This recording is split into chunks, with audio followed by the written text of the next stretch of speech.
मन की दशा बताते हैं। हो सकता है हमारे मन की दशा जो है वो दूसरों के मन की दशा से कम हो, ज्यादा हो या बराबर हो ही सकता है। वो तो आदमी खुद ही जानता है। तो वो देखते हैं कि वो फिर मजा नहीं आता है। तो अंत में बहुत ही विवेचना और विचार करने पर पता ये लगता है यार ज्ञान तो मैंने बहुत सुना, बहुत जानता भी हूँ और हमको सब पता भी है, गुरु के मुख से भी सुना हुआ है जो कानों में बजता रहता है। तो वो मजा क्यों नहीं दे रहा है? वो इत्मीनान, वो आराम क्यों नहीं दे रहा है? तो इसमें जो है एक कबीर का दोहा है। कबीर किताब कहते हैं कि हम जो है, ए मन तुमने जो है काहे नहीं प्रतीति की, मन की प्रतीति जो है क्यों नहीं करी। मन की प्रतीति करने के लिए वो क्या कहता है कि वो कहता है कि जैसे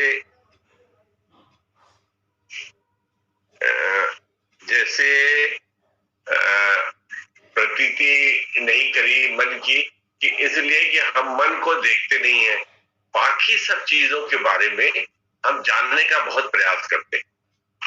ये बात जो है, जैसे हम ये जानना चाहते हैं कि हमारे घर में कौन कौन है, वो क्या क्या कर रहे हैं, फिर हम सोचते हैं कि आज खाना क्या बनेगा, ये जानने की कोशिश करते हैं सुबह उठते ही। फिर और दुनिया घर के चारों तरफ की व्यवस्था को जानने की कोशिश करते हैं। फिर उसके बाद अपने अड़ोस पड़ोस के बारे में जानने की कोशिश करते हैं। फिर हम अपने रिश्तेदारों के बारे में जानने की कोशिश करते हैं। फिर हम अखबार पढ़ के दुनिया के बारे में जानने की कोशिश करते हैं। फिर उसके बाद हम स्कूल बच्चे गए हैं, इधर उधर की सब तरह की बातों को हम जानने की कोशिश करते हैं। उसको कबीरदास जी कहते हैं कि जैसे प्रतीति, प्रतीति माने जानने की हम कोशिश करते हैं। जैसे ही सवेरे आंख खुलती है तो हम जानने की कोशिश करते हैं। ऐसे ही जब हमारा शरीर जो है बीमार होता है तो हम शरीर में के अंग में जहां पे भी बीमारी होती है, जैसे आंख की बीमारी हुई, पेट की बीमारी हुई, दिल की बीमारी हुई, दर्द की बीमारी हुई, तो हम उस स्पेशलिस्ट डॉक्टर के पास जाकर ये जानने की पहले कोशिश करते हैं कि हमको हुआ क्या है। ऐसा करते हैं क्योंकि हम इम्पोर्टेंट समझते हैं कि हमको ये जानना चाहिए। संसार में भी जब सुबह उठते हैं तो हम ये इम्पोर्टेंट समझते हैं कि हमको ये जानना चाहिए कि हमारे आजू बाजू, ऊपर नीचे, मोहल्ले में, नगर में, शहर में, देश में, विदेश में क्या हो रहा है, जानने की जरूरत समझते हैं कि जानना चाहिए। ऐसे ही जब शरीर में कष्ट होता है तो हम ये जानने की कोशिश करते हैं कि क्या हुआ है, आखिर हमारी जो ये बाईं तरफ जो है रह रहे के दर्द क्यों हो रहा है, हम जानने की कोशिश करते हैं। तो हम डॉक्टर के पास जाते हैं। तो ये जो मन की अवस्था है, ये इसके अंदर जानने की प्रवृत्ति रही है। अगर आप देखें, हम देखें तो जाने क्या है, क्या हुआ, किसी ने क्या कहा, मेरे लिए क्या कहा, किसी ने उसके लिए क्या कहा, वो जो वहां गया था उसका क्या हुआ, वो जब वहां गए थे तो उन्होंने वहां कौन से कपड़े पहनने थे, वहां जब वो गया था तो कितने बजे आया, वहां उसने क्या खाया। अभी अगर मन से पूछे कि सानू की तुम्हारा क्या मतलब था, इतना जानने का क्या प्रयास किया, कि क्या कोशिश करी, क्योंकि मन की प्रवृत्ति हमेशा दूसरे के को और दूसरे की बात को जानने की रही है शुरू से, तो मन उसी में लगा रहता है। कभी भी हम मन को नहीं जानने की कोशिश करते कि मन क्या चाहता है, मन को किस चीज की जरूरत है। हम बाहरी समाचार को जानने की कोशिश करते हैं, हम शरीर के दुख दर्द और सुख को जानने की कोशिश करते हैं, लेकिन कभी कबीरदास जी कहते हैं कि मन की प्रतीति जो है वो हमने कभी नहीं करी। ऐसे लगता है जैसे विचार आता है इस उम्र में आके, आप हमारे साथ जुड़ के थोड़ी देर कोशिश करिएगा कि हम कहाँ पे जाके बात को खत्म करते हैं, जरा इस पे थोड़ा सा ध्यान दीजिएगा। तो क्या होता है कि जैसे एक बार क्या हुआ था, मैं उस तो बात को जोड़ना चाहता हूँ। एक बार गुरुजी बॉम्बे गए, तो गुरुजी से हमने कहा, शायद वो पहली बार ही था या दूसरी बार था, वो अक्सर वो अपने गुरु से मिलने जाते रहते थे, लेकिन जब विकास भैया वहां थे तो वो एक बार बॉम्बे गए, तो हमने उनसे कहा कि हम भी चलना चाहते हैं आपके साथ। तो वो कहने लगे कि देखो ऐसा है, तुम तो बहुत नाज नखरों में पले हो, ठीक है, तुमको जो है मम्मी ने बहुत प्यार से पाला है और तुमको गरम गरम पराठा बना के खिलाया है। तो ऐसा करते हैं कि हम जाते हैं पहले, ठीक है, फिर हम देखते हैं कि विकास की क्या व्यवस्था है वहां पे, फिर हम तुमको चिट्ठी लिखेंगे, तब तुम आना, ठीक है। लेकिन जब हम चिट्ठी लिखें तभी तुम आना। उन दिनों टेलीफोन की व्यवस्था नहीं थी, तो क्या हुआ, हमारी बात ये मन के प्रतीति की चल रही है कि हम मन को जानते नहीं है। उसी में मैं ये गुरु जी का की बात संदर्भ में मुझे याद आ गई, तो मैं बताता हूँ। तो मैंने कहा ठीक है, फिर चिट्ठी का आदान प्रदान होता था। तो हमारे एग्जाम चलने वाले थे, उसके बाद गर्मी की छुट्टियां होने वाली, तो हमने गुरु जी को बताया था, मैंने कहा भगवान जी वो गर्मी की छुट्टियां जो है वो 7 मई से होने वाली है, 2 महीने तक चलेंगी, 10 जुलाई को स्कूल खुलेगा, तो अभी एग्जाम दे देंगे, फिर खाली हो जाएंगे, रिजल्ट जो है वो मम्मी जाके स्कूल से ले आएंगी या कैसे होगा उसके लिए रोकते हैं वो लोग, 20 मई को कहते हैं। आप कभी भी जब उचित समझे तो तब आप हमको जो है बुला लीजिएगा। भगवान जी चले गए थे गेहूं की कटाई के बाद, कि बड़ी समस्या उनके बाद, वो घनघोर गृहस्थी में थे, ग्रस्त में थे, हर तरह का काम करते थे। वो गांव गए, गेहूं कटवाया, गेहूं का सब हिस्सा बांटी हुआ, सबका हुआ, उसके बाद आए, तो वो समझ लीजिए अप्रैल के एंड में ही जो है वो बम्बई का उन्होंने अपना जो है प्रोग्राम बना लिया था। पहले से टिकट विकट बुक थी, पहले बॉम्बे बॉम्बे की टिकट लखनऊ में बुक कराने के लिए 20-20 दिन 25-25 दिन पहले टिकट बुक होता था। तो इतनी व्यवस्था भी नहीं थी कि ऑनलाइन टिकट बुक हो जाए। रेलवे में जाके हस्ती ज्यादा लाइन लगाते थे, तब टिकट लेते थे, टिकट आती थी। फिलहाल तो हमारे उनके बीच में ये कांटेक्ट हो गया कि ठीक है, और ये बात उन्होंने, हमने कहा मम्मी को भी आप बता जाइए, क्योंकि मम्मी भी हमको जाने नहीं देंगी, कहीं बॉम्बे तुम अकेले कैसे जाओगे, कैसे होगा, कहने नहीं हम सब बता देंगे उनको, पहले तुम समझ लो, पहले तुम इम्तिहान दो, हम वहां व्यवस्था देख लें, जब भी हम तुमको बुलाएं, तुम आना, हम तुमको बुलाएंगे जरूर। तो ठीक है, फिर हो गया, वो चले गए, गांव गए, गांव से फिर लखनऊ आए, लखनऊ से फिर वो बॉम्बे की ट्रेन में बैठ गए। जाते समय भी उन्होंने हाथ पकड़ के मुझसे कहा कि हम तुमको बुलाएंगे, तुम आ जाना, लेकिन हमको बता देना कि किस ट्रेन से आ रहे हो, तो हम तुमको स्टेशन पे लेने आएंगे। दैट वाज ये वो जो था मेरा पहली बार था बॉम्बे जाने का।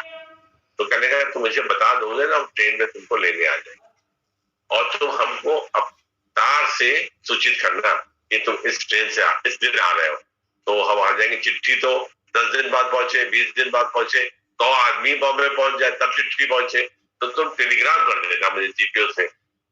बात हो गई, सब कुछ हो गया। तो हम जो है फिर जब एग्जाम खत्म हुए, चिट्ठी का आदान प्रदान हुआ, तो उनकी चिट्ठी आ गई कि अब तुम आ जाओ, किसी भी दिन सुविधा देखकर टिकट बुक करा के और आ जाओ। और उन्होंने हस्ती दादा को भी लिख दिया कि पप्पू की टिकट तुम बुक करा दो और इसको दे दो और इसको ट्रेन में चढ़ा देना, यहाँ की व्यवस्था हो गई, वहां हम इसको उतार लेंगे। अब हम उस समय जो है 7वीं 8वीं में पढ़ते थे, तो हस्ती दादा ने कहा कि किसी सत्संगी को भेजें क्या, तो भगवान जी ने जो है पहले ही मना किया था, नहीं किसी को नहीं भेजेंगे, वहां भीड़ लगाने से है नहीं, वहां इतनी ज्यादा बॉम्बे में व्यवस्था है नहीं, अब ये इसको बुला लेते हैं, ये थोड़ा मदद ही कराएगा हम इसको, ऐसे कह के उन्होंने बुला लिया। हम चले गए, हम ट्रेन में बैठे, ट्रेन जो है फिर दूसरे दिन वो बॉम्बे पहुंच गई। हमने इसी बीच में गुरुजी को टेलीग्राम कर दिया था, गुरुजी जो है हमको लेने भी आ गए, और लेने आके जो है फिर वहां पे हमारे पास थोड़ा सामान था, एक छोटी सी बैग थी और एक चादर थी और एक तकिया था, उसको पहुंच गए वहां।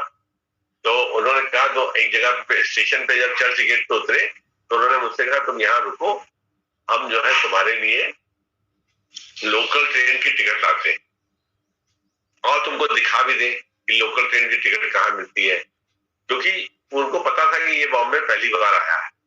तो वो हमको चर्च गेट में वहां ले गए जहाँ पे लोकल ट्रेन की टिकट मिलती थी।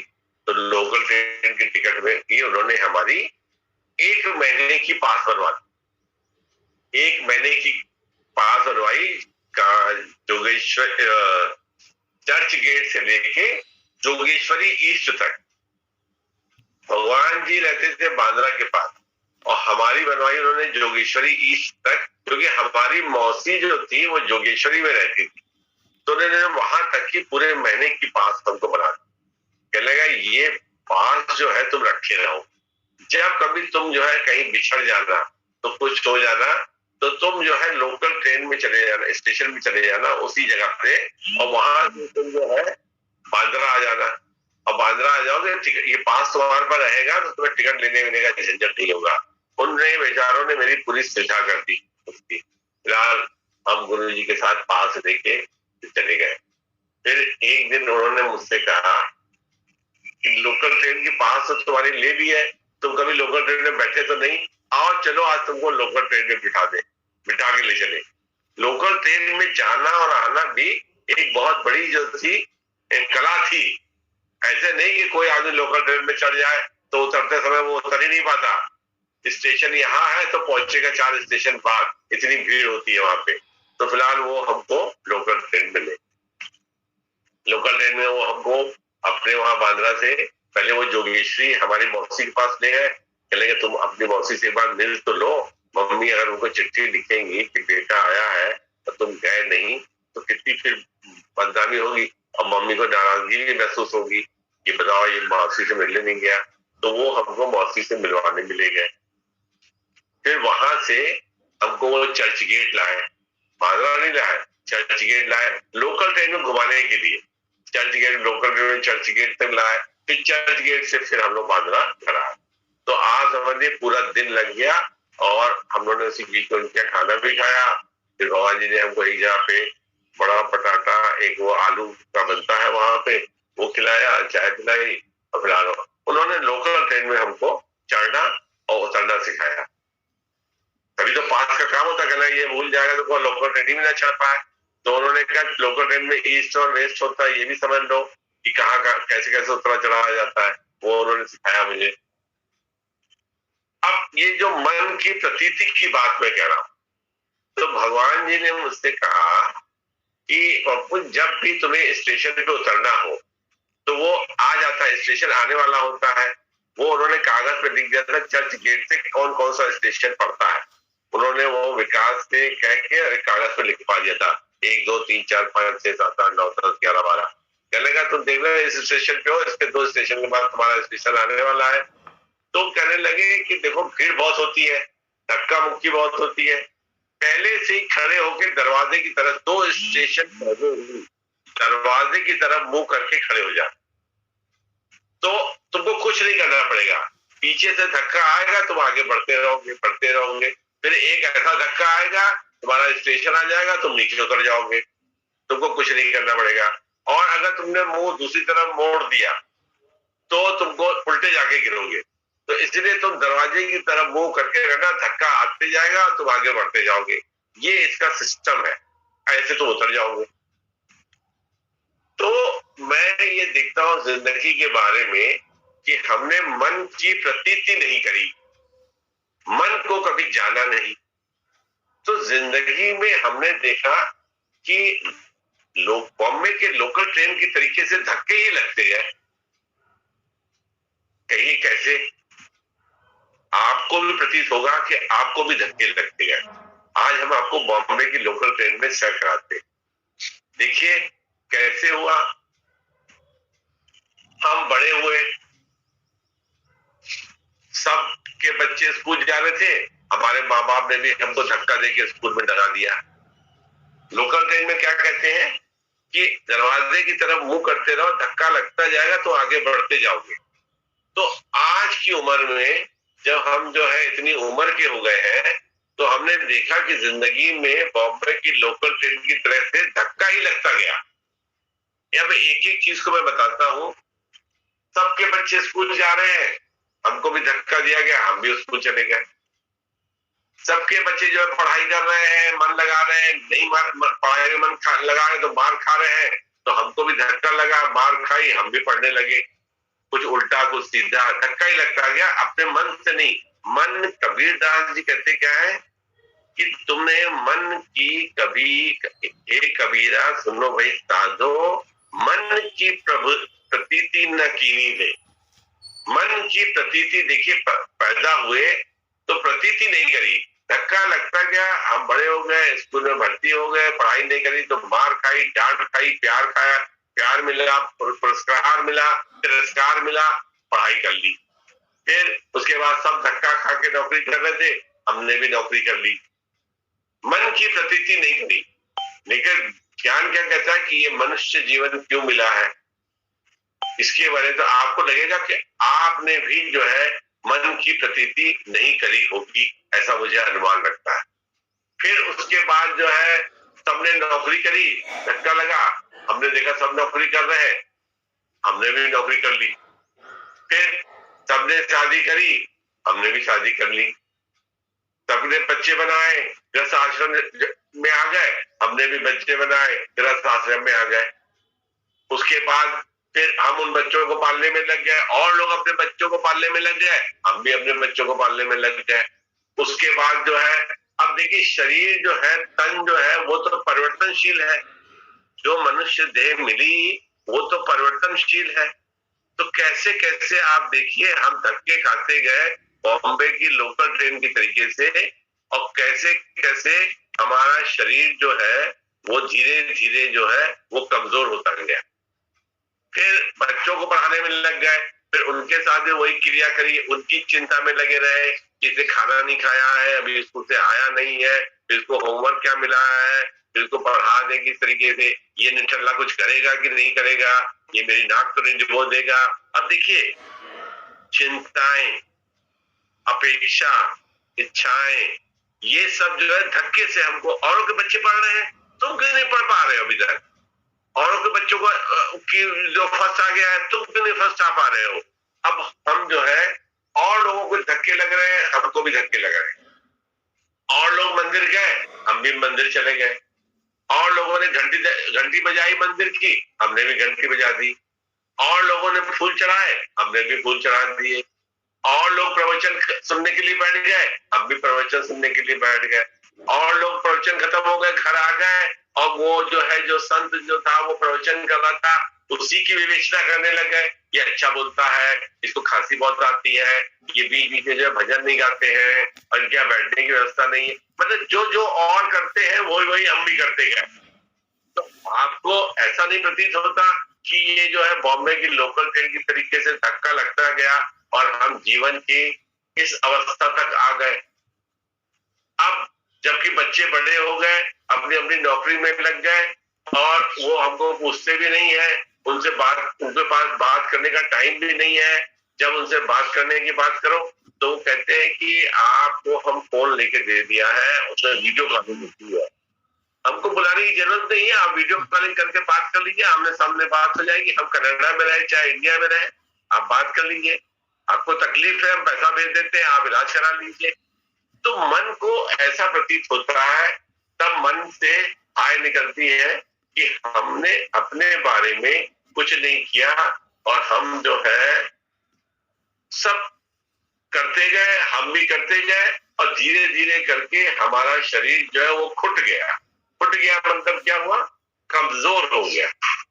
हमारी इंद्रियां जो है वो शिथिल होने लगी, हमारा शरीर कमजोर होने लगा, हम संसार के उसी क्रियाकलापों में लगे रहे, और धीरे धीरे, और जब लोकल ट्रेन में स्टेशन आने वाला होता है तो कहते हैं 2 स्टेशन पहले ही मुंह उधर करके खड़े हो जाओ।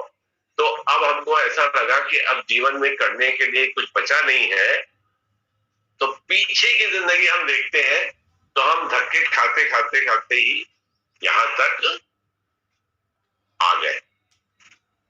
जब यहां तक हम आ गए तो हमको कुछ मिला ही नहीं, तो भी तभी हम कहते हैं कि जब कभी कभी हम सत्संग में बैठते हैं, अपने मन की अवस्था बता रहे हैं, आप अपने अपने हमारे मन की अवस्था से अपनी तुलना करिएगा। हो सकता है आपका मन ज्यादा श्रेष्ठ हो और ज्यादा अच्छा हो, हमारा नहीं हो, लेकिन ऐसा जनरल अवस्था में होता है। फिर क्या होता है कि हम सत्संग में सुनते हैं, तो वो भी क्या है कि सब सुन रहे हैं, हम भी सुन रहे हैं। सुबह सत्संग में सब बैठे, हम भी बैठ गए। करने के लिए कुछ नहीं ना, करते करते तो शरीर खुट गया, हमारा कम हो गया, आंखों से कम दिखाई देने लगा, पेट में कम खाना हजम होने लगा, पैरों से ज्यादा चलने की हिम्मत नहीं हुई, घुटने दर्द करने लगे, टकर टकर बोलने लगे घुटने। तो क्या हुआ कि शरीर शिथिल होने लगा। हमने कहा चलो सत्संग में बैठते, सब बैठते सत्संग में, हम भी बैठ जाते हैं, सत्संग में बैठ गए। फिर कभी कभी ऐसा लगने लगा कि आराम नहीं आ रहा है हमको, क्या सत्संग में बैठे रहते आराम नहीं आता है, मजा नहीं आ रही है कुछ। वो मजा तो क्या है कि मन की प्रतीति, ये बहुत ही इंपॉर्टेंट वर्ड है कि मन की प्रतीति हमने नहीं की। मन क्या चाहता है, मन ने कभी कुछ चाहा, मन जो चाह रहा था हमने कभी उसको टटोला नहीं, मन की कभी हमने सफाई करी नहीं। जहां पे हमको गुरु को, भगवान की को बिठाना था, उसकी सफाई करी नहीं। वहां क्या था, वहां पहले से ही क्या था कि वहां पे आप समझ लीजिए कि वहां पे पहले से ही आशाएं थी, इच्छाएं थी, डर था, अपेक्षा थी दूसरे से, ये सब भरा हुआ था। क्योंकि हम दूसरों को देखते रहे, वैसा वैसा करते रहे, तो हमने वहां पे देखा नहीं। अब जब सब कुछ कर चुके, तब हमने देखा कि सब चीज तो हमने संसार की और सब अपनी अपनी राह पर चले गए। लेकिन मन जब सब चले गए और सब हमको छोड़ गए अकेला, तो क्या हुआ, तब हमारा मन जो है, हमारा ध्यान मन की तरफ गया कि मन जो है भय के वशीभूत होके, अब मन जो है इच्छाओं के वशीभूत होके, वो उसने कुछ किया ही नहीं। हमने एक से पूछा, ऐसे बात ही बात हो रही थी, हमने कहा दोस्त एक बात बताओ मुझे अपने दिल की साफ साफ, कि तुम्हारी शादी कब हुई थी? कहले भाई मेरी शादी जो है वो 25 साल में हो गई थी। मैंने कहा तुम तो, फादर तो आपके गांव में थे ना, प्रिंसिपल थे वो गांव में। हमने कहने का हाँ, मेरे फादर जो थे एक गांव के विद्यालय में प्रिंसिपल थे, तो मैं गांव में ही ज्यादा पढ़ाई हुई थी। फिर मैं शहर में आया, शहर में पढ़ गया, फिर मुझे नौकरी लगी, तो फिर मैं बैंक में, आप भी थे हम भी थे, वही मुलाकात हो गई। मेरी शादी 25 साल में हो गई थी। मैंने कहा फिर कैसे हो गई, आप करना चाह रहे थे? कहने का नहीं, करना नहीं चाह रहे थे, गांव में सबके बच्चों की शादियां हो रही थी, तो पिताजी ने कहा तुम्हारी भी शादी होनी चाहिए। और मैंने एक लड़की पसंद कर ली है, वो ठीक है और उसके घर वाले भी ठीक है, तो वो जो है वो सगन जो है वो उसका लेन देन जो है वो इतवार को होगा। तो मैंने कहा फिर तुमने कुछ बोला? कहने मैंने कहा लड़की देखी थी? कहने का हाँ लड़की मैंने देख ली थी, एक बार दिखा दी थी पिताजी ने, एक बार हमको मेले में गए थे, वहां देख ली थी लड़की हमने। और फिर वो स्कूल में उसके जो भाई बहन में पढ़ते थे, आते थे, तो वो मुलाकात एक बार दो बार हो गई थी। तो पिताजी ने लड़की दोबारा दिखाने की और ये सब करने की तो उन्होंने कुछ बात करी नहीं। वो करेगा उस समय हम लोग यहाँ शादी में ऐसा तो होता नहीं था कि लड़की ब्यूटी पार्लर जाएगी, वहां से आएगी या सब देखेंगे, और होटल में देखेंगे, तो पहाड़ों में देखेंगे, तो फोटो में देखेंगे, ऐसा कुछ था नहीं। पिताजी ने जब बात दो शब्दों में खत्म कर दी कि इतवार को लोग आएंगे, तो ऐसा है कि वो 20-22 लोग होंगे, खाने पीने का इंतजाम करना होगा, मैंने हलवाई कर दिया, ये वो चलेगा, सब मेरी शादी हो गई। तो मैंने कहा फिर अभी तो बच्चे करेगा, बच्चे भी एक कनाडा में है, एक बॉम्बे में है, और बेटी की शादी हो गई है, वो बेंगलोर में है, ऐसे। तो मैंने कहा अच्छा चलो ठीक है, अभी हमको ये बताओ कि आज की उम्र में आज की जो मन की दशा है, बुद्धि की तुम्हारी दशा है, और शरीर की दशा वैसी होती 25 साल वाली, उस समय अगर पिताजी तुमसे कहते शादी करने के लिए तो क्या तुम करते थे? कहने अरे मनचंदा जी, आप कहते मैं बेवकूफ हूँ क्या जब मैं शादी करता? इससे बड़ी तो कोई बेवकूफी नहीं कि हमने अपना शरीर गला दिया, पूरा संसार में लगा दिया और थैंकलेस जॉब करी। किसी ने हमको शुक्रिया नहीं कहा, न तो मेरे घर वालों ने कहा, न तो मेरे ससुराल वालों ने कहा, न तो मेरे बच्चों ने कहा, न मेरे बच्चों के ससुराल वालों ने कहा। किसी ने नहीं कहा। किसी ने ये नहीं कहा कि तिवारी जी आप बहुत अच्छे आदमी हैं, आज तक किसी ने नहीं कहा। और हम जो है धीरे धीरे करके गल गए शरीर से। अब हम जो है ज्यादा कड़ा जो है खा नहीं सकते। ये नहीं कि मैं अखरोट दाल से तोड़ लूं और खा लूं, ये नहीं कि मैं बादाम एकदम से चबा लूं, ये नहीं कि मैं जो है कोई सख्त चीज खा भुट्टा खा लूं। ऐसा नहीं कि शरीर तो अब हमारा कम हो गया है। उन्होंने ये शब्द कहा है कि शरीर तो हमारा खुट गया है, कमजोर हो गया है, तो थैंकलेस जॉब हुई। तो मैंने कहा फिर आपने अपने बारे में कब सोचा? कहने लगे अपने बारे में तो आदमी कभी सोचता ही नहीं है। वो तो वही आदमी सोचता है जब वो पूरा खाली हो जाता है और उसके कान में गुरु की कृपा से दो शब्द कभी गए होते हैं, दो शब्द गए होते हैं। तो वो दो शब्द जो है उसके मन की गंदगी को या उसके मन के आंगन में थोड़ा थोड़ा करके झाड़ू लगाते रहते, धीरे धीरे करके। वो दो शब्द जो है गुरु के, उसको आराम नहीं करने देते। आराम नहीं करने देते तो होता क्या है, तब आदमी जो है बहुत विचलित हो जाता है। विचलित होने में क्या होता है कि एक तो संसार जिसको हमने अपनी इच्छाओं से, अपनी वासनाओं से, अपने डर से पकड़ के रखा था, वो हमको छोड़ देता है। और जो साथ में रहते हैं वो हमको तजने को तैयार रहते हैं। और कोई भी अपेक्षा या इच्छा हमारी दूसरे के प्रति जब रहती नहीं है, क्योंकि हम सब देखते हैं कि सब जग जो है वो चलनहार है, धीरे धीरे करके लोग जो है हमारी उम्र के हमको छोड़ के जाते जा रहे हैं। तब हमारे मन में जो गुरु के दो शब्द पड़े रहते हैं वो सरसराहट करते हैं, वो झाड़ू लगाते हैं, उस मन की जमीन को साफ करते हैं। तो मन की जो हमने बताया कि कबीरदास ने कहा कि हे कबीर सुनो भाई साधो, मन की प्रतीति न कीनी रे। मन, क्योंकि ये जो संसार है, ये संसार जो है ये पावत शब्द उन्होंने कहा, पावत माने आग, आग की तरीके से है ये संसार, जिसमें पांव रखते ही जल जाइयो रे। इस संसार में पांव रखते ही तुम जल जाइयो रे। तुमको जो है फिर बिना जले आराम आएगा ही नहीं उस संसार से। इसमें गुरु के ही शब्द है, गुरु की ही वाणी है जो तुमको उस आग से बचाती है। ये जग का जो मिलना है वो सब क्या है? जग का एक बार अकेले में बैठ के अगर हम सोचें तो जग का मिलना क्या है? ये लगता नहीं कि धोखा है, ये झूठ है।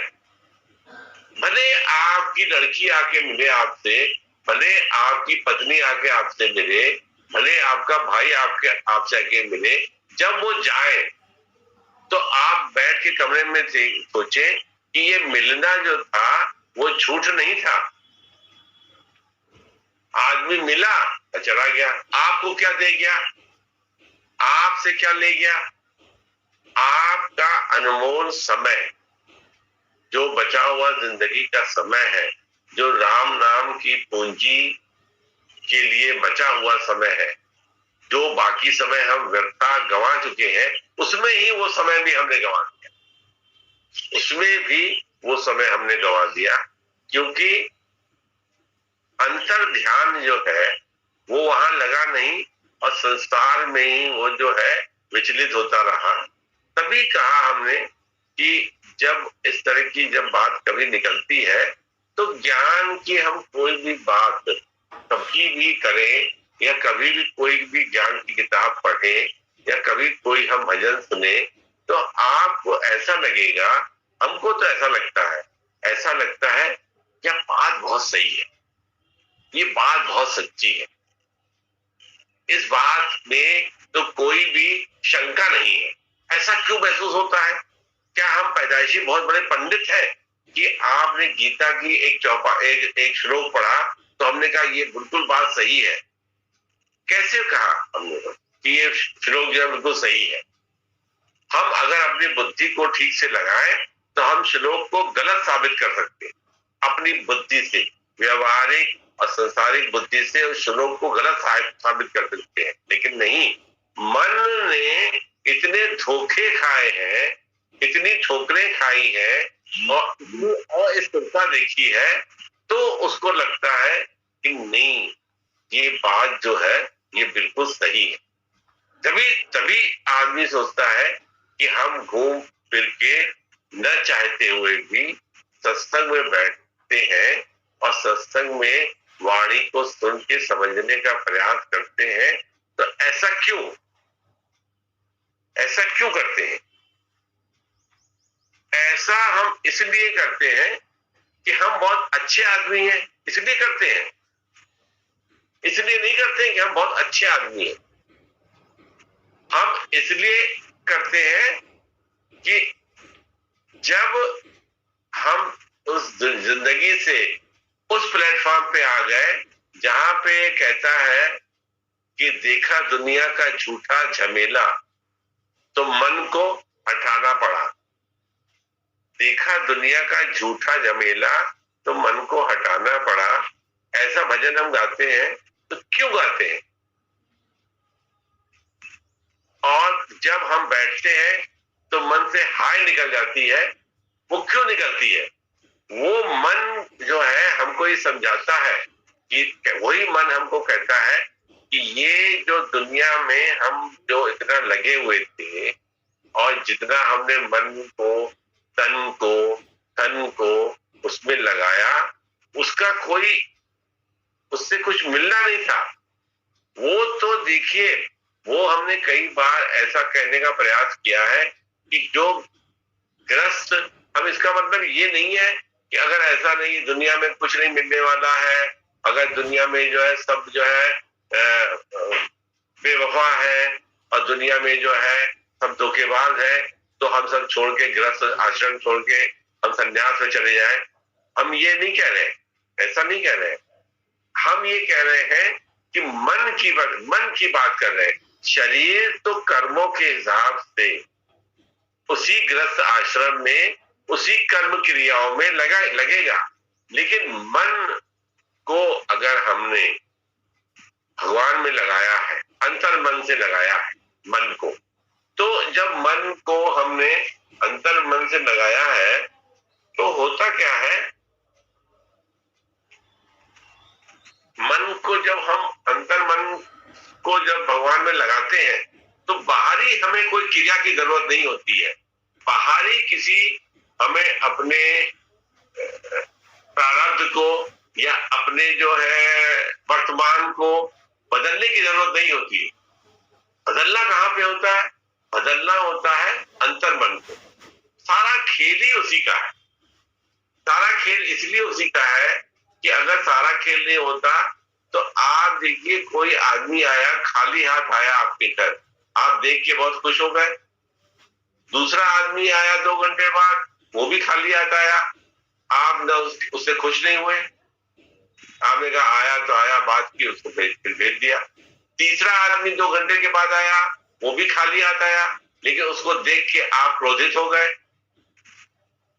फिर ये बताइए कि ये सब जो रिफ्लेक्शन हमारे हो रहे हैं, ये जो हमारे अंदर जो नीली, लाल, पीली बत्तियां जल रही हैं अपने आप से, तो किसकी वजह से जल रही है? उस आदमी के आने की वजह से जल रही है या हमारे मन की प्रतीति की वजह से जल रही है? कि हमारे मन में जो रिफ्लेक्ट करता है वैसा ही हम कार्य करते हैं। तीनों आदमी आए, तीनों आदमी खाली हाथ आए, तीनों आदमी 2-2 घंटे की दूरी पे आए, लेकिन तीनों आदमियों से किसी ने कुछ नहीं कहा, तीनों ने आके आपको नमस्कार किया, एक कहने से खुश हो गए, एक कहने से कोई असर नहीं हुआ, एक कहने से आपको बहुत क्रोधित हो गए। तो मन के अंदर जो फिल्म चल रही है वही हमको जो है इतना ज्यादा इंगेज रखती है, इतना ज्यादा फंसा के रखती है कि हमको अपने बारे में, अपने जीवन के उद्देश्य के बारे में सोचने का वक्त ही नहीं मिलता। हम उसके बारे में जानने का प्रयास भी नहीं करते कभी। इसलिए प्रयास नहीं करते, तभी हम जो है सत्संग को भी बहुत ऑर्डिनरी वे में ले लेते हैं कि चलो भाई चलो सत्संग होने वाला, सत्संग में बैठ लेते थोड़ी। जैसे रूटीन में हमको आटा रोटी बनानी है, हमको सब्जी बनानी है, हमको जो है चाय बनानी है, ऐसे हमको रूटीन में सत्संग में ही बैठना है।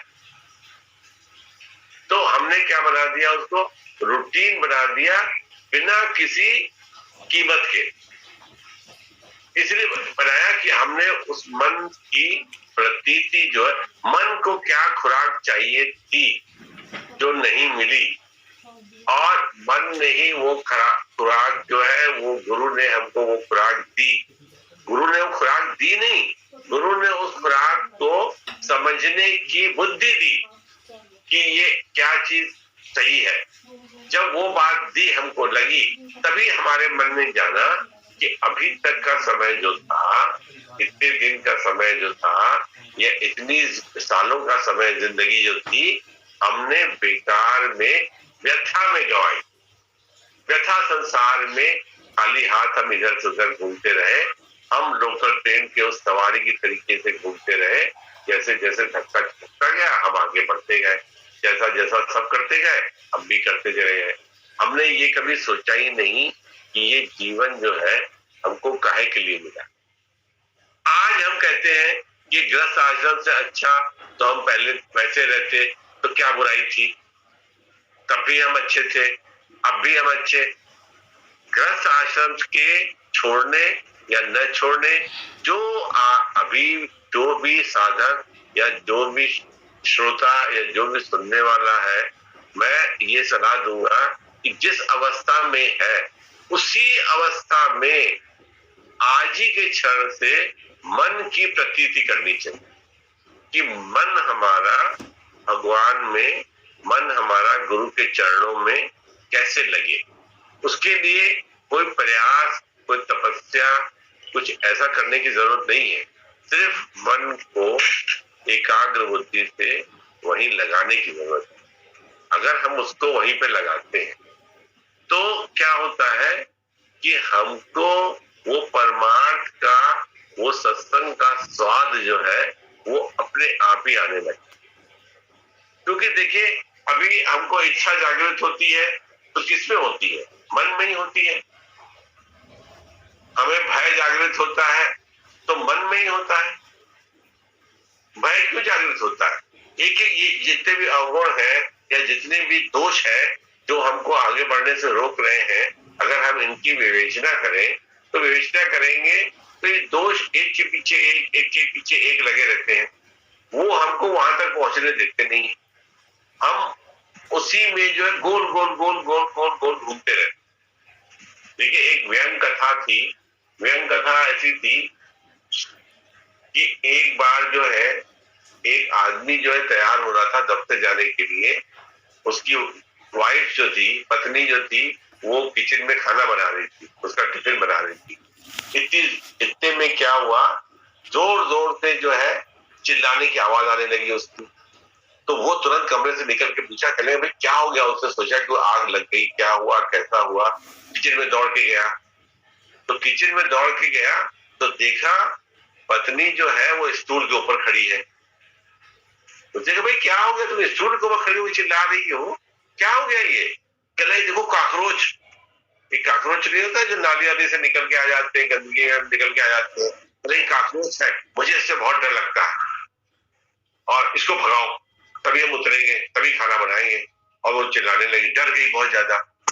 उसने कहा कि ये तो डर गई। कहने लगे, तुम इतनी बड़ी 5.5 फीट की और तुम काकरोच से डर गई। उसके मन में इतना भय था, उसको पसीने आने लगे। अब पति को ये पता नहीं था कि ये काकरोच से बहुत ज्यादा डर। उसे अच्छा ठीक है, मैं अभी झाड़ू वाड़ू लेके इसको मार देता हूँ, भगा देता हूँ। तो वो इधर उधर देखने लगा कि कैसे मैं भगाऊं। इतने में जो है ट्यूबलाइट के पीछे से चिपकली निकल के आई। उसने, चिपकली का खाना क्या था? काकरोच। अब वो काकरोच था, तो चिपकली जैसे ही निकल के आई और वो काकरोच की तरफ से लपकी, तो काकरोच फट से जो है नाली में चला गया।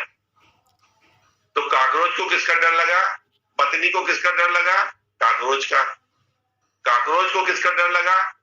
चिपकली का। अब चिपकली का डर लगा तो चिपकली, उसने कहा कि अब ये चिपकली से भी डरेगी, तो वो डंडा वंडा लेके आने लगा कि मैं इसको जो है भगा दूं, नहीं तो फिर ये खाना बनेगा नहीं, मैं ऑफिस से जाऊंगा।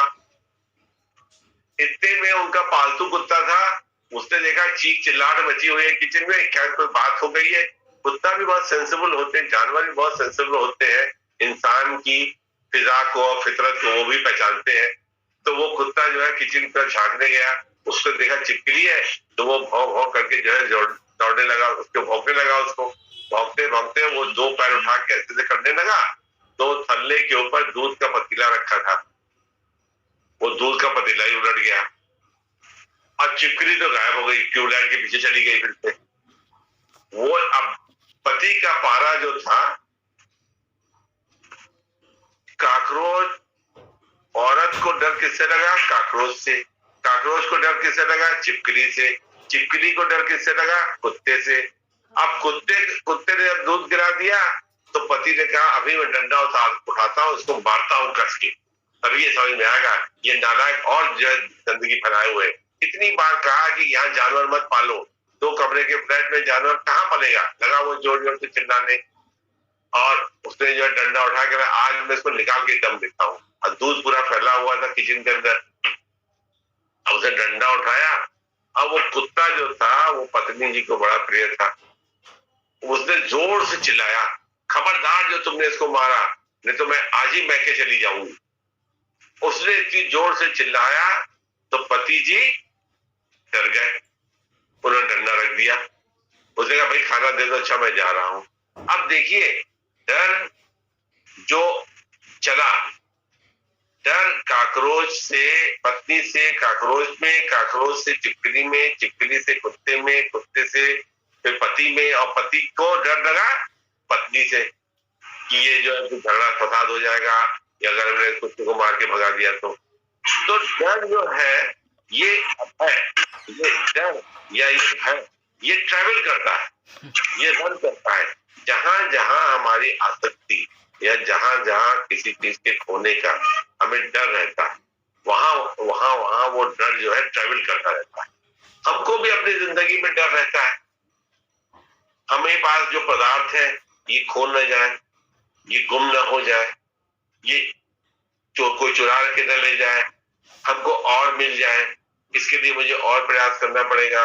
ये पदार्थ जो दूसरे के घर में दिखा, इसको हम कैसे खरीद के ले आए, अपने घर में लेके आए, उसको लेके आए, फिर उसको संभालने का डर। ये डर, अब मन जो है हमारा जो है डर के वशीभूत हो गया। फिर अपने बेटे का डर, अपने बेटी का डर, अपनी पत्नी का डर, अपनी बहन का डर, अपने भाई का डर, डर चल रहा। अब ये डर मन में, ये डर कहाँ उठा हमारे? ये डर कहाँ उठा? हमारे मन में। तो इसका मतलब ये डर जो था हमारे मन में पहले से विद्यमान था, इसकी सफाई की जरूरत थी।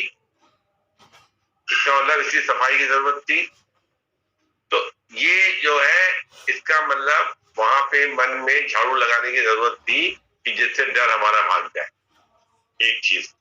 अब हम दूसरी चीज लें कि हमको मान लीजिए क्रोध आ गया, हमें क्रोध आ गया, तो क्रोध कहाँ उठा? हमारे मन के माफिक कोई कार्य नहीं हुआ तो हमको क्रोध आ गया। क्रोध कहाँ उठा? क्रोध मन में उठा। क्रोध जब मन में उठा तो ये भी जो था, क्रोध अच्छी चीज नहीं है, हटाने की जरूरत है इसको, तो इसकी भी सफाई की जरूरत है। तो मन में भय था, उसके सफाई की जरूरत है। मन में क्रोध था, क्रोध अब हम हम कहेंगे क्रोध, हम ऐसे कहते हैं क्रोध अच्छा भी है, हम क्रोध ये नहीं कहते। आप बच्चे को पढ़ा रहे हैं, आपने बच्चे को पढ़ाया, उससे सख्ती से थोड़ा पढ़ाया, डांट के पढ़ाया, उसे डिसिप्लिन में रखा, वहां तक ठीक है। आपने कोई बात गलत हो रही थी, उसको आपने बताया, लेकिन फिर आप उस क्रोध को कंट्रोल नहीं कर पाए और आपका क्रोध से क्या हो गया, आपका बीपी बढ़ गया, आपकी शुगर बढ़ गई, आपके लीवर ने काम करना बंद कर दिया। ऐसे ऐसे एसिड क्रिएट हो जाते हैं कि वो भूख जो है, वो खाना जो है वो जहर बन जाता है क्रोध की वजह से। ऐसे ऐसे जहर, ऐसे ऐसे एसिड क्रिएट हो जाते हैं जब आप बहुत भयभीत हो जाए। तो इसका मतलब ये क्रोध, ये भय, ये हमारे शरीर को नुकसान पहुंचाने वाले, लेकिन उठते कहां पे है ये उठते हैं हमारे मन में। फिर हमने देखा इच्छा, मान लीजिए हमें इच्छा हो गई, हम आपके घर में आए, हमने आपके घर में कोई चीज देखी, कुछ नहीं कहा, मिले जुले, सब कुछ हुआ, सत्संग की बातें हुई, आपने भी हमको अच्छा अच्छा सुनाया, हम खुशी राजी घर आए। लेकिन आपके घर में एक हमें शोपीस पसंद आ गया, या आपके घर में कोई चीज हमको पसंद आ गई, उसकी तस्वीर हम लेके आ गए। तस्वीर हम कहाँ लेके आए? आंखों से तस्वीर देखी और मन में समा गई, उस तस्वीर को ले गए। ऐसा हमारे पास भी होना चाहिए, ऐसा हम आज ही लाएंगे। ऐसा जो है हम अपने पति से बात करेंगे, तुम कहीं से भी हो, करके हो, तुम ये चीज लेके आओ, जैसे उनके घर में थी। तो ये कहाँ पैदा हुआ? ये कहाँ पैदा हुआ? मन में। देखिए, भय पैदा हुआ मन में, क्रोध पैदा हुआ मन में, इच्छा पैदा हुई मन में। फिर हमने, कोई गरीब जा रहा था या कोई गरीब भीख मांग रहा था, हमने जाके जो है उसको जो है एक 10 रुपए का नोट दे दिया, या उसको हमने कुछ पैसा दे दिया, उसके कटोरे में डाल दिया। फिर इधर उधर देखा, हमको लगा किसी ने देखा नहीं, या किसी ने देखा भी, लेकिन हमको ऐसा लगा कि हमने ये अच्छा काम किया, हमें लगा कि हमने अच्छा काम किया। तो ये अच्छे काम का अहंकार, जिस काम को हम अच्छा कह रहे हैं, इस अच्छा काम का अहंकार ये कहाँ उठा? मन में। अब देखिए, मन एक ऐसी चीज है, कबीरदास जो थे अनपढ़ थे। हमारे गुरुजी की अगर आप राइटिंग देख लें तो आप कहेंगे भाई इतना बड़ा बड़ा ज्ञान वो इतना देते थे, और दूर से आदमी को परख लेते थे। वो इतने कोई पीएचडी किए हुए नहीं थे, में संतों की, गुरुजनों की हम ये आपको आंखों देखी बता रहे हैं। अभी हम कबीरदास की बहुत बात करें तो आप कहेंगे अरे कबीरदास तो 500 साल पहले हुए थे, कहाँ आप थे जो इतनी बखान कर जा रहे हैं। हम गुरु जी की बात बताते हैं कि वो एक ही आंख में ऊपर से नीचे तक देखते में एमआरआई कर देते थे। एमआरआई समझते हैं आप? कि डॉक्टर जो है एक्सरे करता है, एक्सरे बात करने के बाद कहता है एक्सरे में पता नहीं लग पा रहा है, तो आप ऐसा करिए कि मैं आपको लिख देता हूं, आप एमआरआई करा लीजिए। एमआरआई से पिक्चर और क्लियर हो जाएगी कि आपके पेट की दशा क्या है। यानी एमआरआई जो है बहुत सूक्ष्म तस्वीर है, ठीक है। उसी के शब्द का नाम आ गया तो बता दिया, छोड़े एमआरआई को। तो वो उसको देख लेते थे, गुरुजी उसको देख लेते थे। तो मन, कबीरदास ने लिखा कि कहे कबीर सुनो भाई था तो मन की ना कीनी प्रतीति रे। मन की प्रतीति हमने नहीं की, जहां पे मूल रूप से घर जो है वो मन की जमीन जो है इतनी खराब पड़ी हुई। देखिए, मैं ये अपने मन की दशा कर रहा हूं, और हम आग्रह करते हैं और हम ये निवेदन करते हैं सबसे कि आप भी अपने मन के आशियाने में देखिएगा कि क्या वहां पे झाड़ू लगाने की जरूरत है कि नहीं है। अगर नहीं है झाड़ू लगाने की जरूरत, वेरी गुड, बहुत अच्छा है, भगवान ऐसे ही सबको करे। और अगर लगाने की जरूरत है तो फिर हमने झाड़ू अभी तक क्यों नहीं लगवाई उसमें? अगर उसमें कूड़ा, अगर हमारे घर में कहीं कूड़ा दिखता है, एक दिन क्या हुआ, अभी 2 दिन पहले की बात है कि मैं ऐसा था कि मैं कमरे में आया, इसी कमरे में आया, तो फिर मैं बाहर चला गया और फिर मैं वहां से जहां डस्टर रखे रहते हैं वहां से डस्टर उठा लाया। तो डस्टर उठा लाया, फिर मैं पोछने लगा, तो इधर पोछा, उधर जो है गुरु जी की तस्वीर पोछी, इधर पोछा उधर पोछा, सब किया। तो हमसे पूछा गया, भाई सुबह सफाई करी तो थी, अभी 1 घंटा पहले तो हम खुद झाड़ के गए, फिर तुम झाड़ गए, तुम्हारे दिमाग का कसूर है? जब देखो तब जो है झाड़न लेके बैठ जाते हो, इधर साफ करते हो उधर साफ करते हो। हमको धूल दिखी ना, आवाज आएगी, तुम्हारे दिमाग का फितूर है, झाड़ू। हमने कहा नहीं, खिड़की के सामने धूल दिखी तो हमने कहा लाओ पोंछते। इतना ही मन में आया, ना किसी को गाली दी, न किसी की हमने तारीफ करी, न कभी द्वेष आया मन में, न कोई राग पैदा हुआ, न किसी के प्रति ईर्ष्या हुई। लेकिन क्या हुआ, कहीं पे थोड़ी सी धूल दिखी, डस्टर उठाया, उसे साफ कर दिया। जब बाह्य पदार्थ में, संसार में झाड़ू लगने के बाद और डस्टिंग होने के बाद भी हमको कहीं धूल दिखती है तो हम कुछ नहीं करते। ये नहीं कि हम जोर जोर से चीखने चिल्लाने लगे, क्या आज घर की सफाई नहीं हुई है, क्या आज क्या काम करने वाली आई नहीं थी क्या, भाई नहीं आई थी तो करना चाहिए था, 1 बज गया है अभी तक कमरे की सफाई नहीं हुई है। एक ये अप्रोच है। देखिए, जीने की कला जो है ये जरूर सीखनी चाहिए। एक ये अप्रोच है कि आप गए और आपने घर में जाके घमासान छेड़ दिया, इस पे आपको जो है कहीं पे थोड़ी सी धूल दिखाई। एक अप्रोच ये है कि आप गए और डस्टर उठाया और आपने जो है उसको साफ कर दिया, फिर डस्टर अपनी जगह पे रख दिया। दूसरी अप्रोच है। अभी ये हम वो भी बताने की कोशिश कर रहे हैं कि गृहस्थ आश्रम में रह के कैसे जो है हाथ पांव भी चलाने चाहिए। ये भी एक जो है मुद्दा है जो हम लोग को, देखिए ज्ञान जो है बहुत चौतरफा वाला है। सिंगल ये नहीं है कि हम ब्रह्मस्मि तत्समसि, मैं ही ब्रह्म हूँ, मैं ही भगवान हूँ, मैं ही शिव का रूप हूँ। ओके, ये तो है ही है, ये तो ब्रह्म वाक्य है ही है, ये अकाट्य वाक्य है। इसके अलावा मैं बता रहा हूँ, जैसे हमने मन की बात की, कई चैप्टर, कई पन्ने किताब के खुल गए, इसलिए हम इसको थोड़ा सा समेटते हैं, नहीं तो फिर हम कहीं से कहीं और चले जाएंगे। तो मन में क्या क्या था, जैसे हमको कमरे में धूल दिखाई दी और हमने डस्टर से साफ कर दी, ऐसे ही हम ये देखने की कोशिश करें कि क्रोध, इच्छा, ईर्ष्या, द्वेष है, ये हमारे शरीर के किस भाग में रहते हैं?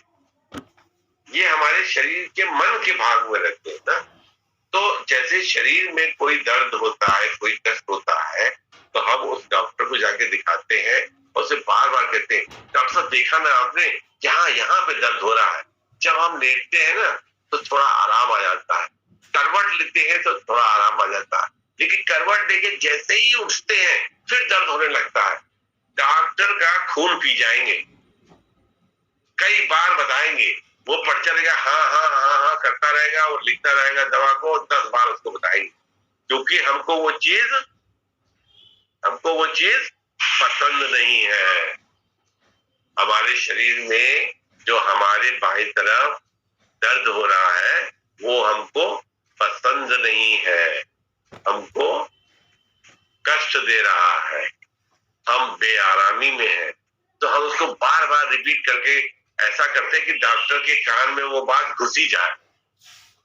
और खुदा ना खासा बीच में अगर डॉक्टर के फोन आ गया मोबाइल पे, वो फोन में बात करने का, 1 मिनट रुकिए मनचंदा जी अभी सुनते, फिर उसने फोन रखा, उसने हाँ तो बताइए, फिर हम शुरू हो गए कि डॉक्टर साहब हमारे यहाँ पे जो है बहुत दर्द होता है, सुबह नहीं होता है, जब उठते हैं फिर देखते तो आराम आता है, करवट, पूरी कहानी उसको बताए। क्यों? क्योंकि हमको वो चीज पसंद नहीं है। इसको सीधी भाषा में सोचिए कि we don't like these things, कि हमको दर्द हो, हमें तो हम डॉक्टर से उसका इलाज चाहते। ऐसे ही मन में रूपी जमीन पर, मन के आशियाने में क्या क्या चीज हमने टांग रखी। हमने भय की तस्वीर टांग रखी है, हमने क्रोध की तस्वीर टांग रखी है, हमने इच्छा की तस्वीर टांग रखी है, हमने जो है कई तरीके की तस्वीरें जो है टांग रखी है जो हमको समय समय पे दुख दे रही है। तो गुरु जी को क्या है, ये सब चीजें पसंद नहीं है।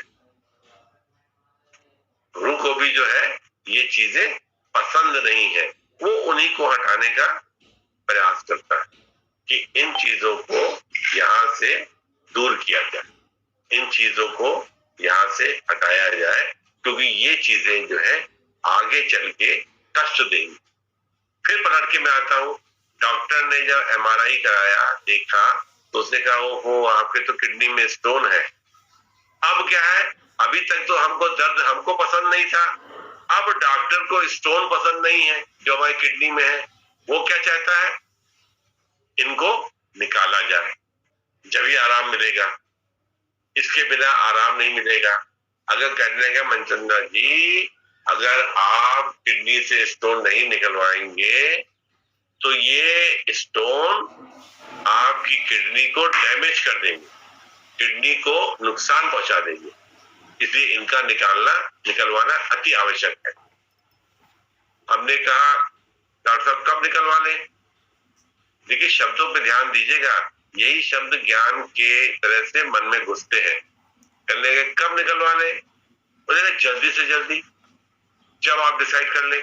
इसको रोकने की जरूरत नहीं है, इसके बारे में दूसरा सोचने की जरूरत नहीं है, इसको निकालना ही है। अभी तक तो दर्द हमको पसंद नहीं था, अभी डॉक्टर को स्टोन पसंद नहीं है कि हमारे मरीज की किडनी में स्टोन हो तो मैं क्या इलाज करूंगा। तो उसे कहते हैं दर्द की कोई दवा दे दीजिए तब तक। कहने के देखिए वो वक्ती दवा दे दूंगा मैं आपको, 2 मिनट के लिए आराम आएगा, आधे घंटे के लिए आराम आएगा, थोड़ा दर्द कम हो जाएगा, लेकिन आपको दर्द तो निकलवाना ही पड़ेगा, स्टोन तो निकलवाना ही पड़ेगा। ऐसे ही जो मन में लोभ, मोह, क्रोध, ईर्ष्या, द्वेष, आसक्ति ये बंधी हुई है, तो गुरु भी क्या कहता है कि इनको निकालना पड़ेगा। अभी तक हमको आराम नहीं था, अब गुरु को आराम नहीं है। गुरु हमको देख के कभी कभी बहुत बेआराम में आ जाता है। क्यों आ जाता है? ये भी एक बहुत बड़ी जो है डिस्कशन का मामला है कि गुरु जो है हमारे को देख के कभी कभी बेआराम में आ जाता है, बेआरामी में आ जाता है। उसको हमारे मन के भूमि पर, मन के जमीन पर, मन के आशियाने में, मन के घर में कूड़ा दिखाई दे रहा है, तो उसको आराम कैसे आएगा? कोई लालची गुरु होगा तो उसको आराम आ जाएगा, आपको वक्ती दवा देता रहेगा कि ओम ओम जपो, राम राम जपो, रात में जो है ये मंत्र पढ़ के सोया करो, वो ऐसी ऐसी चीज बताएगा, लेकिन उसको ठीक से साफ करने की बात नहीं बताएगा। जो लालची डॉक्टर होगा वो क्या करेगा, वो आपको पेन किलर देके आपका दर्द सब्साइड करता रहेगा, स्टोन निकालने की बात नहीं करेगा। जो सख्त होगा, जो तेज होगा, वो कहेगा नहीं बिना स्टोन लगाए हटाए कुछ हो नहीं सकता। ऐसे ही गुरु भी कहता है कि ये विकार जब तक मन से नहीं हटाएगा तब तक उसको आराम आएगा नहीं, चाहे कितना ही प्रयास को कर ले, कितना ही वो कुछ कर ले। तो ये सब की भूमि जो है, इन सब की भूमि इनका सब ठिकाना होना चाहिए ना। ये ईर्ष्या का, द्वेष का, राग का, भय का ठिकाना होना चाहिए। तो इन सब का ठिकाना क्या है? हमारा मन। मन में ये ठिकाना किए हुए हैं, वक्त वक्त पे ये अपनी फसल पैदा करते रहते हैं, और जब ये फसल पैदा करते रहते हैं तो ये फसल जो है, जब ये फसल पैदा हो जाती है तो ये फसल जो है हमारे संस्कारों को, हमारी बुद्धि को और हमारे शरीर को नुकसान करती है। आज की तारीख में अगर देखा जाए तो अब चर्चित बीमारियों की हम बात करते हैं। चर्चित बीमारियां ऐसे थोड़ी ना होती है, आप बात करिए तो डॉक्टर क्या कहता है, आपको हाई ब्लड प्रेशर है, आपको शुगर है, आपको जो है वो नींद नहीं आती है, उसकी वजह से आपको बीमारी हो गई है। 1-1, 2-2 बजे तक आदमी नहीं सो रहा है, क्यों नहीं सो रहा है? टाइम से खाना नहीं खा रहा है, टाइम से, क्योंकि क्या है, वो जो ये बीमारी इतनी बढ़ गई है, जो फसलें बढ़ गई हैं, अब ये फसलें कट रही हैं। जब ये फसलें कटने लगती हैं आदमी की, तो वो दुख देती हैं। तो ऐसी फसल के बीज को ही जो है खत्म करना। धार्मिक, आर्थिक, सामाजिक, व्यवहारिक, सारे तरह के लॉस है। एक ही लॉस नहीं होता कि आपको जीवन की मुक्ति नहीं मिलेगी और आप जन्म मरण में फिर चले जाएंगे। ये सब की बात तो, ये ऊंची ऊंची बात हो गई। इसको कह के आपके मन को जो है वो डरा देना, या आपके मन को जो है वो उलझा देना, ये अलग चीज है। हम दूसरी बात कहते हैं कि ये जो बीमारी है, अब आजकल के साइंटिफिक जमाने में कहते हैं कि ये बीमारियां जो है आपको नुकसान कर रही। तो हमारी व्यवहारिक बुद्धि हमको क्या कहती है कि इनको किसी साइकेट्रिस्ट को दिखाइए, इसको किसी जो है दिमाग वाले डॉक्टर को दिखाइए, या डॉक्टर कहता है कि इनको रोज रात में आप नींद की गोली खाइए। हम अपने में से अगर हम 100 आदमी बैठे हैं, 50 आदमी बैठे हैं, तो 50 में से 40 आदमियों को तो आप सोच लीजिए रात में नींद ही नहीं पड़ती हो। मैं ये बात में छोड़ गया, हमारी जो है ग्रैंड डॉटर, वो जो है 8 ही साल की है। एक दिन वो मुझे कहने लगी अभी 10-15 दिन पहले, दादू हमको रात में नींद नहीं आती है। हमने कहा पागल है कि क्या? तो हमने कहा 8 साल की वृत्ति भर की लड़की और ये कहती है हमको रात में नींद नहीं आती है। तो मैंने कहा ऐसा तुमने क्या चुरा लिया है जो तुमको नींद नहीं आती है? तुमको कौन सी चिंता है जो तुमको नींद नहीं आती है? जब वो चली गई अपने माँ बाप के पास सोने के लिए, तो मैं सोचने लगा कि देखिए, मन विचलित करने के लिए किसी उम्र की जरूरत नहीं होती है, किसी क्वालिफिकेशन की जरूरत नहीं होती। मन के बहकने की या मन के संसार में फंसने की कोई कक्षा नहीं होती। ये कक्षा पास करे तभी मन विचलित होगा, ऐसा मन बच्चे से लेके बूढ़े तक किसी का भी विचलित होता रहता है, किसी किसी बीमारी में, किसी के। तभी देखिए, आप नींद की गोलियां खूब बिकती हैं, ब्लड प्रेशर की गोलियां खूब बिकती हैं, शुगर की गोलियां खूब बिकती हैं। ये इस वजह से नहीं होती है कि डॉक्टर बेच रहे हैं इसलिए भी बिक रही है, या आपको बीमारी है।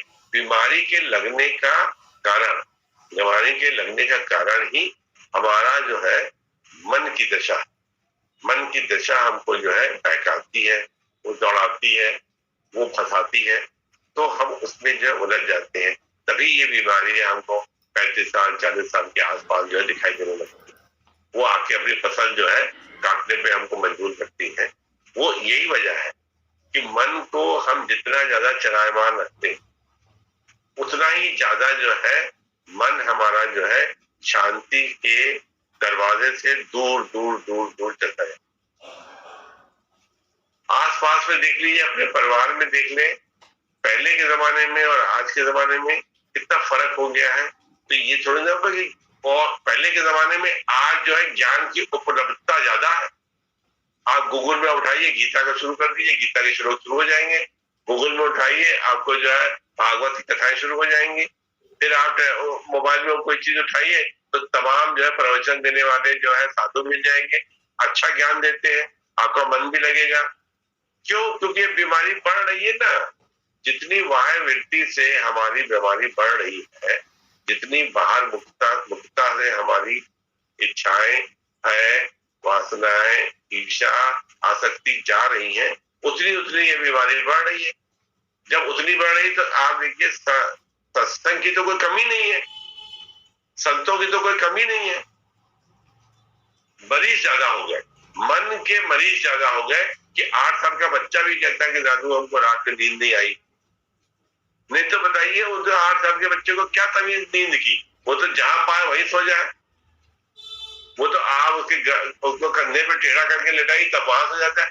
और लड़की टेढ़ी होके हमारे गोदी पे, हमारे कंधे पे सोती थी, घंटों सोती रहती थी। आज ये उम्र है कि वो कहती है हमको नींद नहीं आती। अब भी ये हाल है, तो फिर 50 साल बाद क्या होगा, 30 साल बाद क्या होगा, 20 साल बाद क्या होगा? मन जितना जितना जो है हम बहाते हैं, तभी देखिए जो संत थे या जो भी गुरुजन थे, वो जो लिख गए, जो पढ़ गए, या उन्होंने कहा कि मन के मारे मन के जीते जीत है, मन के हारे हार, ये शब्द ऐसे फालतू में नहीं कहे गए। ये उनको मालूम था कि आगे आने वाले समय में ये सब मरीज मन से ही पैदा होंगे, मन के ही पैदा होंगे। बाह्य शरीर की बीमारी से मरीज कम होते हैं, मन से ज्यादा होते हैं। डिप्रेशन क्या है? डिप्रेशन क्या है? ये अज्ञानता की तो कहीं तो एक लक्षण है। खाना आपने अच्छी तरह से खाया, कपड़े आपने अच्छी तरह पहने, डिओड्रेंट भी आपने अगल बगल खूब लगाया, सेंट भी लगाया, पाउडर भी लगाया, बाल भी आपने शीशे में अच्छी तरह से काटे, फिर डिप्रेशन होने लगा। क्यों डिप्रेशन होने लगा? मैं एक दो लोगों से मिला हूं, हमको लोगों ने कहा इनको डिप्रेशन होता है, इनसे 10 मिनट आप बात करिए, और डॉक्टर इनको नींद की गोली दे देता है। मैंने बात करी, उनसे समझा और फिर उनको बताया उनको, तो थोड़ी देर में वो हंसने लगे। उनको खुद ही महसूस होने लगा कि हम जो कर रहे थे बेवकूफी कर रहे हैं। मैंने कहा डॉक्टर आपको लूट रहा है, आपके जैसा बेवकूफ आदमी तो दुनिया में पैदा ही नहीं हुआ कोई, कि आप हंसी खुशी जाते हैं और जेब से पैसा निकालते हैं, उसको दे आते हैं। काय का? मन की बीमारी का। मन की बीमारी को पहले हम जाने, हम उसको नाम देते हैं कि ये तन की बीमारी। हम तन की बीमारी कह देते हैं, आप कहते हैं ये ब्लड प्रेशर है, ये शुगर है, ये नींद नहीं आती है, हमको भूलने की बीमारी है, हमको गुस्सा बड़ी जल्दी आ जाता है। ये मन के गुरु यहीं पे प्रहार करता है। तभी कहते हैं कि गुरु के बिना जो है, कहते हैं गुरु के बिना जो है वो उद्धार नहीं हो पाता। गुरु के बिना जो है, तभी जो है कोई भी ग्रंथ खोलिए, कोई भी जो है किताब खोलिए, तो ऊपर ही गुरु को साष्टांग प्रणाम, ओम नमः शिवाय या ओम गुरुदेवाय नमः कहते हैं। उसे क्यों? क्योंकि मालूम है कि इसके बिना जो है वो कोई भी जो है गुजारा नहीं है। बाकी जो भी इलाज है वो सिर्फ जो है टेम्परेरी है। सत्संग भी क्या है? सत्संग भी क्या है? मैं थोड़ा कठोर शब्द का इस्तेमाल करूंगा कि सत्संग भी क्या है। अगर हमने इसको मन से ग्रहण नहीं किया है तो सत्संग भी क्या है? टेम्परेरी है, टाइम पास। कि हम 8 बजे बैठे, 9:30 बजे उठ गए, कहते टाइम पास हो गया, अच्छा समय कटा। तो ये टाइम पास वाला मामला जो है, ये टेम्परेरी मामला जो है वो दुखदाई है। हम एक छोटी सी चुनरी लेने जाते हैं, हम एक घड़ी लेने जाते हैं, अगर हम एक अंगूठी लेने जाते हैं, अगर हम कोई सामान बाजार का लेने जाते हैं, भैया ये कुर्सी कितने दिन चलेगी, इसकी क्या लाइफ है? ये भैया गाड़ी जो है ये कितने दिन तक इसमें नहीं बोलना पड़ेगा। 10 लाख की आप गाड़ी खरीद रहे हैं, लेकिन उसकी लाइफ के बारे में बात कर रहे हैं कि कितने दिन चल पाएगी, ये कपड़ा कितने दिन चलेगा, ये एक झोल में खराब तो नहीं हो जाएगी, इसका रंग तो नहीं निकलेगा, ये पेन कैसे चलेगी, पेन खराब तो नहीं हो जाएगी, ये कॉपी का रंग तो यहाँ पीला पीला दिखाई दे रहा, कागज सफेद वाली कॉपी दीजिए हमको। ये सब अच्छी चीज ढूंढते हैं। तो हम मन के बारे में भी जो है अच्छा ये क्या करते हैं, टाइम पास वाला काम करते हैं। तो टाइम पास है क्योंकि ये बहुत ही जो है प्रयास वाला काम है। टाइम पास वाला काम जो करते हैं तो उससे फिर वो टाइम पास ही होता है। कभी कभी मन में जो है ऐसे मन में मेरे आ जाता है, आप कितना सत्संग सुनते रहते हैं, ज्ञान की बात भी इतनी हमको पता है, लोग जो बताते हैं हमारे समझ में भी आते हैं। हमने आज तक कभी ये नहीं पूछा सत्संग में, इतने दिन से मैं बैठता हूँ, सुनता रहता हूँ, कभी मैंने कहा सुनिए मुझे मेरे मन में एक प्रश्न है, कभी नहीं पूछा। थोड़ी कड़वी बात है, देखिएगा आपसे भी लागू होती है, हमसे भी लागू होती है। कभी आपने ये नहीं पूछा, हमने ये नहीं पूछा कि दीदी हम एक सवाल पूछना चाहते हैं आपसे, अपने माफिक अपने इलाज के लिए, अपने मर्ज के लिए नहीं पूछा, कभी नहीं पूछा, ना कभी पूछेंगे, क्योंकि हमको तो पता है ना, हमको सब आता है, हमने कभी पूछा नहीं। वही चीज जो है, क्योंकि ये अभिमान जो हम लेके टहल रहे हैं, कभी किसी ने नहीं पूछा। हाँ कोई ये कहेगा तो दीदी हमें एक भजन सुनाए, हम ये करें, कभी कोई मन की बात डायरेक्ट पूछने के लिए तैयार नहीं। और अगर वो पूछे तो हजारों आदमी हजारों शिक्षाएं देंगे, उनको तो बोलने का मौका ही नहीं देंगे। ये भी देखिए शिष्टाचार का एक नियम जो है होना चाहिए कि अगर कोई प्रश्न पूछे तो जो वो देने वाले हैं, जो व्यास बुद्धि गद्दी पे बैठे हुए हैं, उन्हीं को मौका दे कि वो उनको जवाब दे। फिर आप उनकी उसके पूछे हुए सवाल का मजाक न उड़ाए, उसको समझने दे। उससे औरों का भी अज्ञान धुलता है जो शर्म के मारे, लिहाज के मारे बोल नहीं पाते। ऐसे ही ज्ञान बढ़ता है। ऐसे ही कभी हमने पूछा, अगर हमने पूछ दे, एक दिन पूछ दे कि दूध कैसे उबाला जाता है, जरा सा बताएंगे हमको, तो आप कहेंगे कितना बड़ा बेवकूफ आदमी है, इसको ये नहीं पता है। अरे दूध लिया, पैकेट वाला दूध काटा, पतीले में रखा, गैस के ऊपर रखा, गैस ऑन कर दी, थोड़ी देर खड़े हुए, दूध उबल गया, उतार निकल दिया। इसमें क्या बात है? बेवकूफी की बात पूछता है, इसको अकल नहीं आती, इतने दिन से जो है खाना बना रहा है, इसको दूध उबालने नहीं आता है। तो हम डर के मारे प्रश्न अपना नहीं पूछते, हम मन की सफाई कैसे हो इसके बारे में ध्यान नहीं देते, इसके बारे में विवेचना नहीं करते, इसके बारे में बात भी नहीं करते, इसके बारे में जानने का प्रयास ही नहीं करते। लेकिन 700 रुपए दे के, 800 रुपए फीस दे के डॉक्टर को 10 बार बताएंगे कि बाईं तरफ जो है दर्द हो रहा है। जब हम सोते हैं, करवट लेते हैं तो थोड़ा कम हो जाता है, दिखाई करते हैं तो थोड़ा कम हो जाता है, फिर बढ़ जाता है, फिर ऐसे होता है। उसके पीछे बढ़ जाएंगे, उसका खून पी जाएंगे, जबकि उसे समझ लिया कि दर्द यहाँ पे है वो, क्योंकि हमको उसको जरूरत है उसको हटा करने की। लेकिन यहाँ पे जरूरत नहीं है, हम पूछते नहीं है, उधर से जवाब आता भी नहीं है। तो हम अपने मन की प्रतीति के बारे में आज हम चर्चा कर रहे थे कि मन की प्रतीति, हमें ये ज्ञान होना चाहिए कि हमारे मन की अवस्था क्या है, हम कहाँ पे हैं, और ये जो भी कार्यकलाप हो रहा है कि हमारे मन में ही हो रहा है। इसी को ही साफ करने के, तभी कहते हैं मन बहुत चलायमान है, हवा की तरह से तेज है, इसको कंट्रोल करने की जरूरत। ये कहा कैसे होगा? ये गुरु की वाणी से ही होगा। अगर हम सरेंडर करके वो बात को पूछने का प्रयास करेंगे, उसकी तरफ हम कुछ आगे बढ़ेंगे, तो निहायत हमको पक्का विश्वास है कि जो है महसूस होगा। नहीं तो कभी आपको भी ऐसा ही महसूस होगा हमारे तरीके से, जैसे कभी कभी हमको होता है और तो क्या मजा नहीं आ रही है सत्संग में, उसका क्या नाटक कंपनी है क्या जो मजा आएगी? वो तो हमारा मन नहीं उसमें लगा है ना, इसीलिए हमको मजा नहीं आ रही है। हम नीचे मुड़ गए, क्योंकि हम तो लोकल ट्रेन में भीड़ की में धक्का खाते खाते खाते खाते पैदा होते से 70 साल तक आ गए। अपनी बात में बता रहा हूँ, 70 साल तक आ गए। कैसे? लोकल ट्रेन में सवारी करके धक्का खाते खाते आ गए। ये कर रहा है था वैसा करो, वह कर रहा था वैसा करो, ऐसा करना है ऐसा करो। हमने अपने को देखा नहीं, अपने मन को देखा। मन को चेक करना बहुत जरूरी है। जो भी चीज है हमारे मन के अंदर है। तभी तो कबीर ने कहा मन की प्रतीति जो है वो कर। जी आज की बात हमने करी। जय गुरु।